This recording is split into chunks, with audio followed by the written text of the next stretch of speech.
شیعیان امام ہی اصحاب امام ہیں. لیکن انہوں نے نظریے کی تطہیر جو کی ہے نا، اور اس کی وجہ سے ایک سارا معاملہ چلا ہے، اس کو دوبارہ سے یہ بھی بڑا اس میں کردار. ہاں میں تو اب میدان عمل میں اترا ہوں نا، میں تو سمجھ لیں میں تو شیعہ علماء نے بڑی قربانی دی ہے اس میں. شیعہ سب نے دی ہے، سرکار لیکن شیعہ تو ہمیشہ قربانی ہی دیتے رہے. شیعہ ہمیشہ پیسے موڈ میں رہے. شیعہ کبھی بھی دہشت گردی کی طرف نہیں. ہاں یہ بات ماننے والی ہے. لیکن یہ لوگ مجبور کر رہے ہیں. یہ مجبور کر رہے ہیں، لیکن میں آپ کو بتاؤں جتنی ان کی تربیت ہے نا، صدیوں کی پرسیکیوشن ہے، اور ان میں وہ جو سمع و طاعت کا نظام ہے نا مرجے والا، جب تک وہاں مرجے سے فتویٰ نہیں نکلے گا نا، یہ لوگ کوئی دہشت گرد تنظیم نہیں بنائیں گے.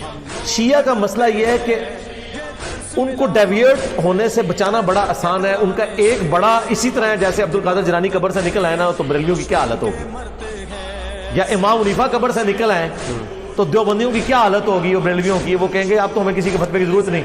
شیعہ کے لیے یہ درجہ جو ہے نا وہ خامنائی صاحب کا اور سستانی صاحب کا. ظاہر ہے وہ زندہ امام کی تقلید کرتے ہیں نا. ادھر ایک فتویٰ نکلتا ہے ختم. ایک چھوٹا سا فتویٰ نکلا تھا کہ تمباکو کی فصل اگانا حرام ہے، تو لوگوں نے اپنی فصلوں کو آگ لگا دی تھی. جو آپ اربوں ڈالر خرچ کر کے ختم کرتے ہیں نا منشیات، وہاں ایک فتوے سے ختم ہو جاتی ہے. وہ تو کہتے ہیں کہ یہ سمجھ لیں ڈائریکٹ ڈیوائن فتویٰ آ گیا.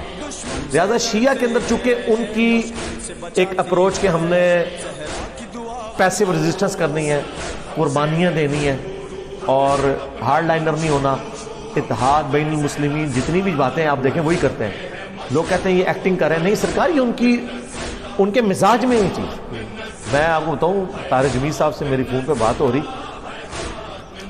تو مجھے وہ کہتے ہیں یار دیکھو، ایک میں نے مولا علی لفظ بولا ہے تو شیعہ میرے ہاتھ چوم رہے ہیں، اور ادھر ہمارے سنیوں کا حال دیکھو. ایک بات میں صحیح بات کر دو، اختلاف نہ کرو، صرف صحیح بات بتا دو. حدیث تو سنیوں کی تھی، من کنتم مولا فہذا علی مولا. صرف اقرار کر لو.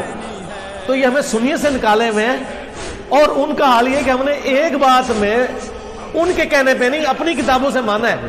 وہ آگے ہمارے ہاتھ چومتے ہیں اور ہمیں اتنی عزت دیتے ہیں. تو مجھے کہہ رہے تھے کہ اس کی وجہ کیا ہے. میں نے کہا اس کی وجہ یہ ہے کہ ان کی صدیوں سے ہوئی ہے پرسیکیوشن. وہ پیسے موڈ کے اور ان کو ڈوبتے کو تنکے کا سہارا ہے. ذرا سا بھی ان کو کوئی ایک روشنی کی کرن نظر آتی ہے نا، ٹھیک ہے، تو وہ عقیدت کے اس لیول پہ چلے جاتے ہیں. تو یہ ایک اتنا پازیٹیو پہلو ہے. یعنی میں سمجھتا ہوں کہ شیعہ کا سب سے بڑا ایسٹ یہ ہے کہ آپ اپنے اہل بیت کے ساتھ محبت ان کے سامنے ثابت کر دیں.